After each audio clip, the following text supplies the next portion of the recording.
动一下就被说有事儿，这日本死咬中国不放，军事化靠中国嘛？鼓吹中国让日本有事儿，这早晚让日本是真有事儿。各位好，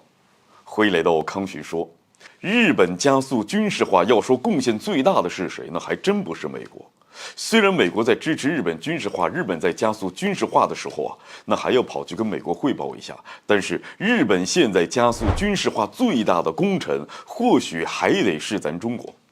日本现在推动军事化进程打出来的旗号，就是所谓的应对中国军事力量崛起。安倍晋三是虽死犹在，三个有事呢，更是被日本奉为至理名言呢。为了回应美台勾连，解放军在台海的军事活动增强，日本就说要有事了，便开始加强在西南诸岛的军事部署，并且军事部署的方向还是持续的向台海靠拢。然后呢，中国的东风导弹把美国从第一岛链逼到第二岛链之后，日本又为了防止有事儿，开始以应对东风导弹为借口，在谋求部署更多导弹的时候，进一步加快了远程导弹的研发，这不断强调所谓的先发制人的反击能力。那可以说，中国只要稍微动一下，就会被日本说有事儿，以此给日本加速军事化背书。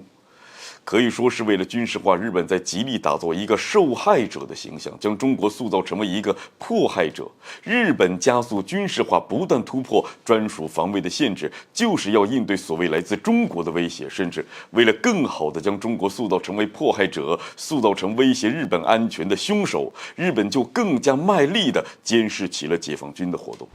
此前，辽宁舰编队进入西太平洋演训，日本就派出云号直升机母舰来跟踪。为了更好地掌握解放军的动向，这日本更是要把马毛岛是打造成不沉的航母，更好地在第一岛链监视解放军的动向。而且啊，日本死咬中国不放，鼓吹中国让日本有事的举动，那更是被日本当成了加速军事化的养料。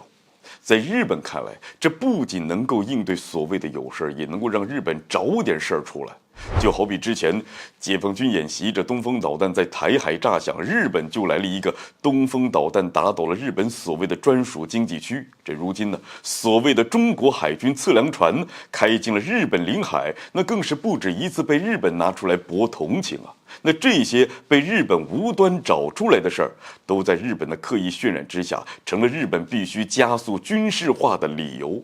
那试问，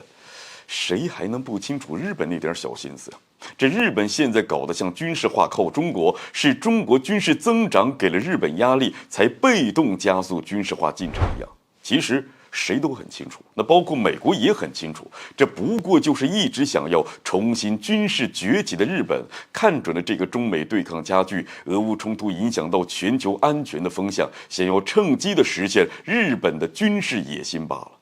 什么都要提中国，那什么都要说有事儿。基本上走上了军事化道路的日本已经是回不了头了，似乎这日本也不准备回头了。为了在这一时期完成军事化，连增税扩军的举动都做了出来，这就说明日本的决心是有多坚定。而对历史罪行没有丝毫悔改，又再一次推动了军事化的日本，别以为中国看不见，这早晚让日本真有事儿，跟日本好好的算一算旧账。好了，